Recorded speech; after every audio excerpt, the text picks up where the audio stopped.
guess that does it for everybody, except you know who. Where is Joe? Who knows? Same thing happens every year. He's never around when it's time for his flu shot. I found him. Oh, cut it out, will you, Bobby Joe? Where was he? Hiding in the hen house. Oh, Joe. That's all you know. I was not hiding. I was out there giving the hens a pep talk. See, about this time every year they go into a slump, and What are you doing? Just roll up your sleeve, Joe. Now, wait a minute. Let's not rush into this. And for crying out loud, Joe, every year it's the same thing. Can't you cooperate just once? Me? When didn't I cooperate? Last year I had to chase you up the water tower. The year before that, you were 20 pounds lighter and crawled under the porch. And how about that dandy excuse you gave 3 years ago? Oh, what was that? He said he wanted to donate his body to science. But if it was too healthy, there wouldn't be anything for them to analyze. Come on, honey, I got work to do. Oh, now, Uncle Joe, look, this time it's even more important than ever. If you're going to be around the baby, you don't want to take any chances. I keep telling you I'm not going to catch anything. Uncle Joe? Well, okay. Holy smoke, where'd you get that, my dartboard? Well, just relax, Joe. Don't even look. Ow! Joe, that was just the cotton.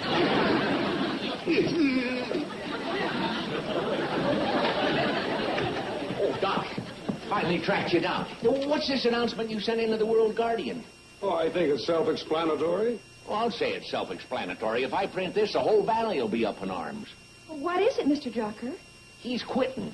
What? Quitting? Right. Now, simmer down. I'm getting it straight, Sam. I'm not quitting. I'm just going to slack off a little. Work part-time. Work part-time? Now, you don't begrudge me that, do you, Joe? After all, I spent 40 years in this valley. Well, Not that I haven't enjoyed every moment of it, but the time has come to ease up a little. Those are the doctor's orders. what doctor gave you them orders? Me. Oh, but you couldn't afford yourself. I think it's great, Doc. You deserve it. What if some of us get sick? Joe has got a point. Suppose somebody in the valley gets sick and you're not around. Oh, I've made arrangements for that. I'm taking on a young associate. Young? Wowee. Now you're talking, Doc. Well, it don't thrill me. Me neither. What does a young doctor know about old diseases? I don't follow you. We got a lot of old codgers here in the valley. Speak for yourself, Methuselah. Well, what I mean is, people around here get gout, rheumatism, things like that. You're a natural for treating that because you've had all that stuff. I'm a professional. I get it wholesale. Yeah, a young doc might be okay on a kid's skinned knee or a stomach ache. But what does he know about the sicknesses an old-timer might come in with? Yeah, I'm with Joe. Now, Doc, you see, you being an old fogey, an old goat, a senior citizen up in years, I mean, you... Joe, dig me out of this. Doc, I think the least you could do is give us the right of approving this young guy you're going to stick us with. Well, you'll know soon, because this young guy I'm going to stick you with, as you say, is arriving tomorrow.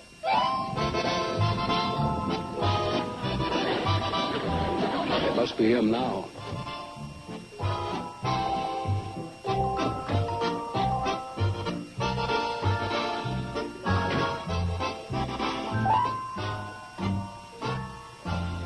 False alarm.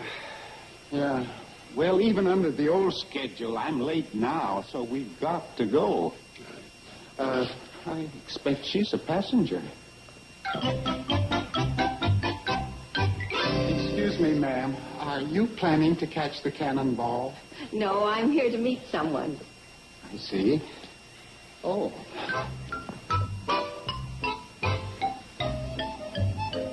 She's here to meet someone. Oh? Who?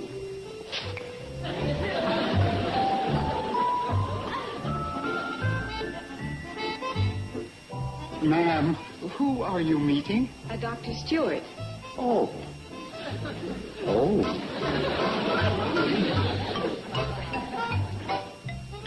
She's meeting you. Me? You don't suppose...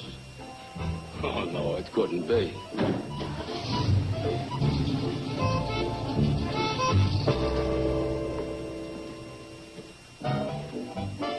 Excuse me.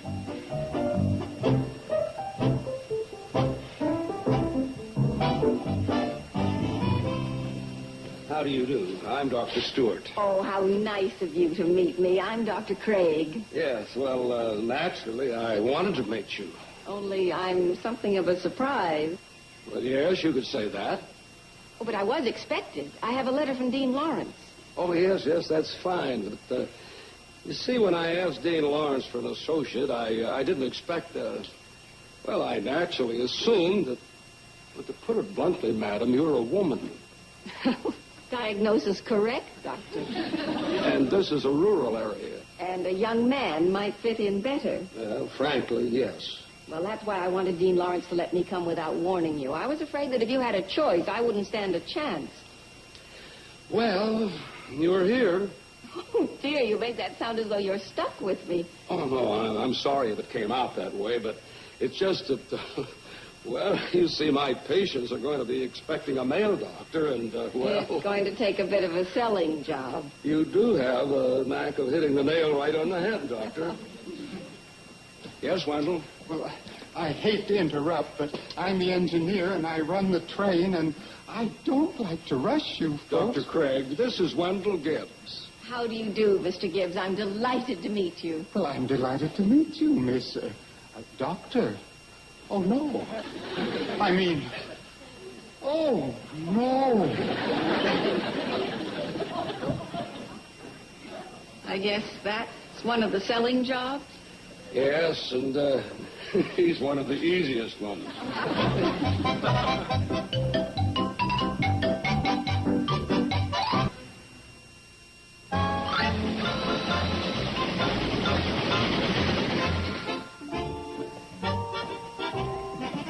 Oh, my, what a lovely old place. And what an appropriate name, Shady Rest. You don't know how appropriate.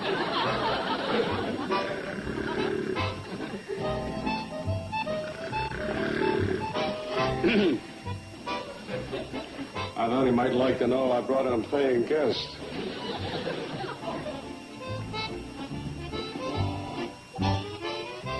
Paying guests.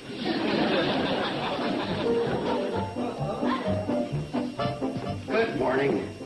Welcome to the Shady Rest. I'm Joseph P. Carson, the general manager. This sign here.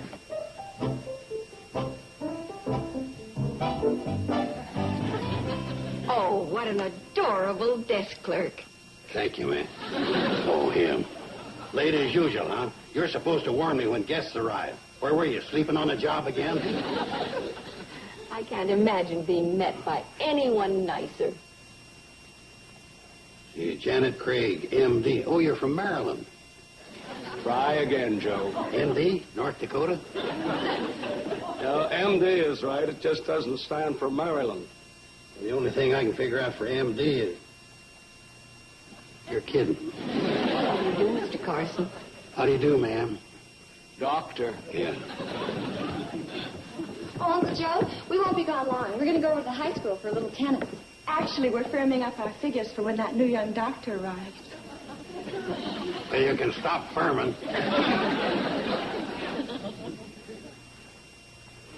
Billy Joe and Bobby Joe, this is Dr. Janet Craig. A woman doctor? Ain't nothing sacred anymore. How do you do? I do hope I'm not too much of a shock to you. No, I think it's wonderful. Oh, me too. We were almost in the same profession. Oh?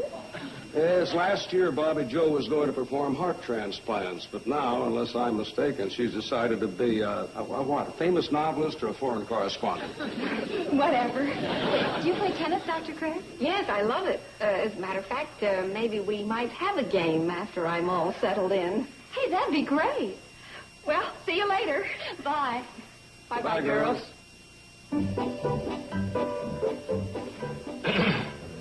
Could you show Dr. Craig to her room? Oh, yes, ma'am. Room number 7.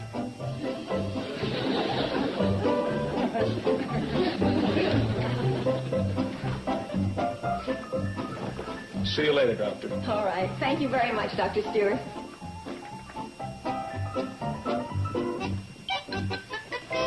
I'd go along with you, Joe. This valley is no place for a woman doctor. Why not? Huh? I said, why not? Well, maybe you haven't been following the discussion. I said this valley is no place for a woman doctor. I know, and I said, why not? Joe, did you hear that? Yeah, I heard. Well, tell him why not. Steve, you can't be serious. I am serious. Why is this valley no place for a woman doctor? Oh, brother. Okay, I'll give you a for instance. Say you're lying there on your deathbed. Got the picture? Deathbed. Got it. Call Doc Stewart. He comes a-running. Now you call this Dr. Janet Craig, you'll get a recording saying, sorry, she's at the beauty parlor getting a permanent. That's good, Joe. Well, does that answer your why not? No. Oh, brother. Every day I get one like this in the chair. Whether it's on the missile race, the gold crisis, or foreign aid. Look, I'm sorry, but I just don't go along with your reasoning. Now, if a woman is capable, why shouldn't she be a doctor? Look, Steve, a doctor's somebody you should be able to confide in. Now, you tell Doc Stewart something, it never gets out of his office. You tell that to a woman doctor, and she'd have it on the party line before you got your prescription filled. You're hot today, Joe. What do you say to that? Easy on the sideburns. I'm completely against having a woman doctor in the valley. My Elroy is subject to styes. And just the thought of another woman looking into his baby blue eyes is just more than I can bear. Oh, now, Evelyn, we can understand your position completely. Oh, Doris? Well, going to a woman doctor would frighten me. Now, you take the operation I had last year. I think I've mentioned it before. Yes, Doris. Every club meeting. Well, I never would have pulled through if it wasn't for the comfort I got from Doc Stewart. When I put my hand trustingly in his, it gave me courage. The very thought makes me tingle all over. Yes. And, Doris, you feel that with a woman doctor, you would not have had that same trust. Or the tingle. Well, thank you, Doris. Excuse me, ladies, but personally, I think all of you are being very unfair. What? And I agree with her. We've met Dr. Janet Craig, and she seems to be a very fine person. She's charming and lovely and pretty. Yes, we know. That didn't help a bit. Well, what I mean is, she's probably a pretty good doctor, too. Girls, it is not difficult for us to understand your attitudes. After all, you are single. Not all of us. Betty Jo's married. Oh, that's right. Betty Jo, how would you feel about your Steve going to Dr. Craig? Well, I really haven't given it very much thought. Maybe you should. Just picture the good Dr. Craig holding Steve's hand while she takes his pulse. Or thumping his chest while she looks for heaven knows what. That wouldn't bother you, would it, Betty Jo? No, not really. I don't think it would. See there? It just goes to show the rest of you aren't being very objective. And I think all of you should give the matter some more thought. Well, we've given enough thought already. That's right. They should. Darling, what happened? Oh, I must have sprained it helping Wendell unload a drum of insecticide. Well, we can't take any chances. Heavens, no. Better go right in and see that nice dude, Dr. Craig. Well, maybe I should. Oh, honey, I can take care of it. Yeah, honey, but a doctor could tell Let's go in the kitchen and soak your arm in some hot water. But, honey... Wiggle your fingers. Go on, wiggle them. Wiggle my fingers? Yeah, wiggle them. You see, they wiggle. They wiggle real good. There's nothing wrong. Nothing's broken. Yeah, honey, but just to play it safe, maybe I should... Darling, let's go in the kitchen and soak your arm in some hot water. Everything will be just fine. That's a good boy. Come on. Well, now, let's see, ladies. That is 1, 2, 3, 4. That's 4-2 in favor of boycotting Dr. Janet Craig.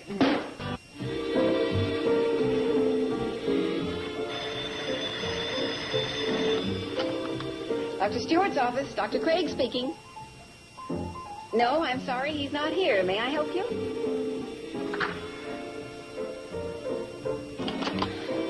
Here.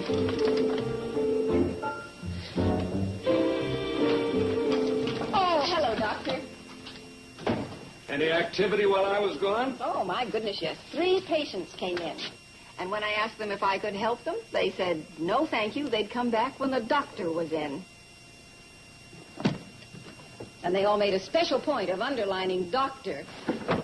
That's what I was afraid of. I heard by the grapevine a group of women got together and decided to boycott you.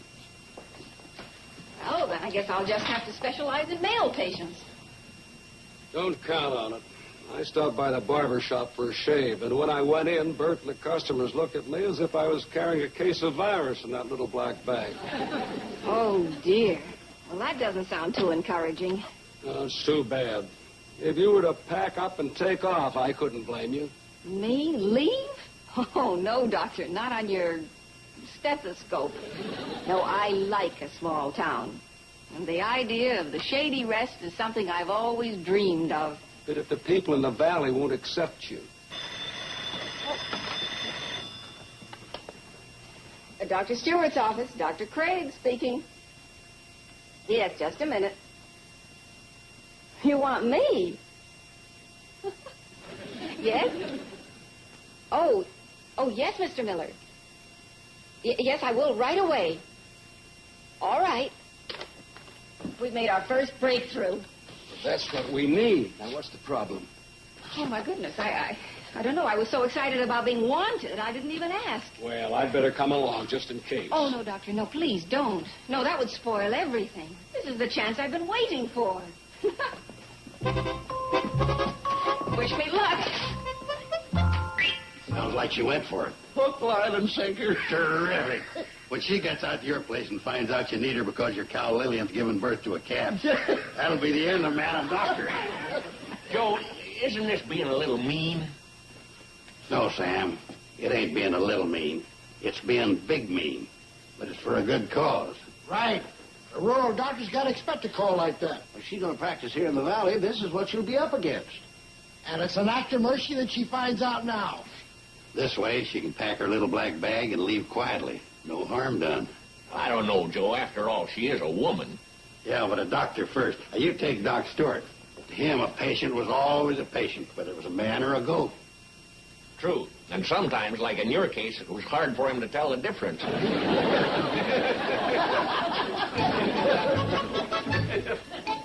Hello, Mr. Miller. Howdy, ma'am. I'm Dr. Craig. Yes, ma'am. Right this way, ma'am. Oh, just a minute, Mr. Miller. Yes, ma'am. I don't want to seem stuffy, but my correct title is doctor, and I'd appreciate it very much if you'd address me that way. Yes, ma'am. Mr. Miller, shouldn't we be getting up to the house? What for? Well, didn't you say your wife is ill? When was that? On the telephone. You did say Lillian, didn't you? Oh, sure. That's my cow, Lillian Gish. Name all of my cows after famous movie actors. Any objections? Oh, no, of course not. Only what do you need me for? I don't. Lillian does. Oh, wait a minute, Mr. Miller. There must be some mistake. I don't treat cows. Why not? Well, I'm a physician, not a veterinarian. Didn't stop Doc Stewart. Oh? He's a real doc. Don't make no difference what it is. Cow, pig, human. If it's sick, he cures it. Well, he's quite a remarkable man. Should have called him in the first place. Well, seeing as how you can't handle the case, Who says I can't? Well, no. Seems to me I heard somebody say I'm a physician, not a veterinarian. Wasn't that you? Look, Mr. Miller, if you're trying to get my goat, you're succeeding, but you're not going to get rid of me. Oh? Well, I don't know where it says anything about cows and the Hippocratic Oath, but if Lillian needs me, I'm here. Lead on, Mr. Miller. Lead on.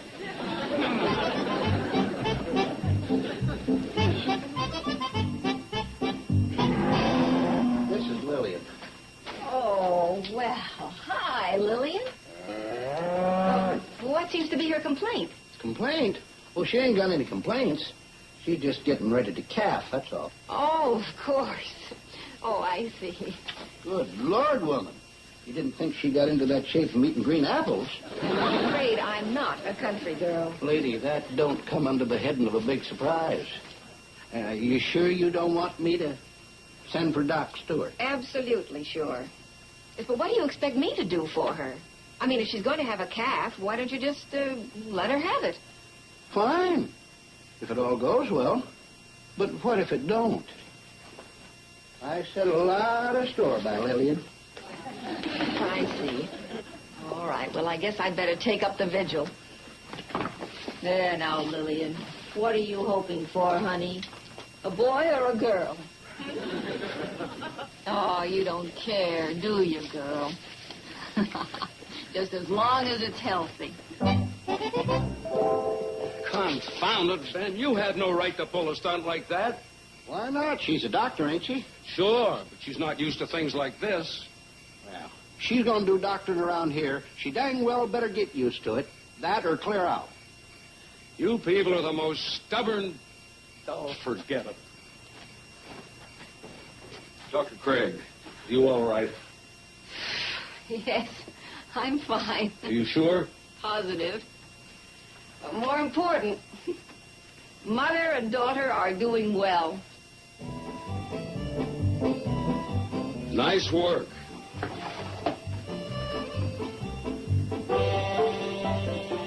I really feel as though I ought to hand out cigars.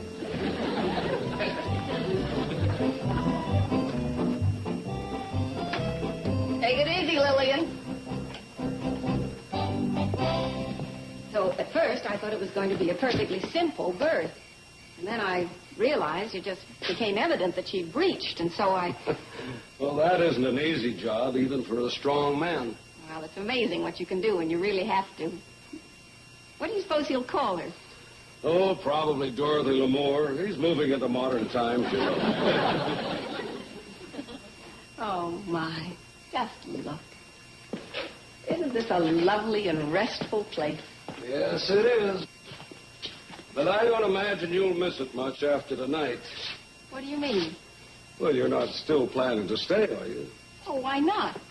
Well, you know, you'll be fighting an uphill battle. Oh, Doctor, that started the day I entered medical school. Oh, sure, medical school was rough. But we all went through that. Ever tried going through it in skirts? How's that? Doctor, small towns don't have a monopoly on prejudice against women in medicine. Or have you forgotten Professor Corey? Oh, dear, the last of the great misogynists. As far as he was concerned, my usefulness began and ended with making the coffee and cleaning up the lab. Oh, and then there was the treatment I got in anatomy class. Oh? Doctor, you have no idea how many embarrassing questions can be asked of the lone female in an anatomy class. They must have ganged up on you. Oh, they were. They wanted me out. But I wanted in even more. And here you are. That's right. Here I am. This is another place I want in. I want in very much. Oh, my bag. And just so you realize it won't be easy. Well, I'm going to give it a try. Good night, Doctor.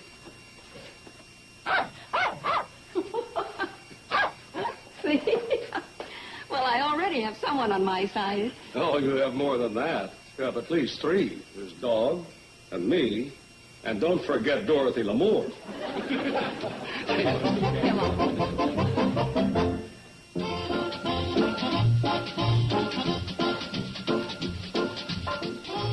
Tomorrow night, don't miss the Ed Sullivan Show with the Jacksons when they were the Jackson 5, the Rascals when they were the Young Rascals, and George Carlin before he had a beard.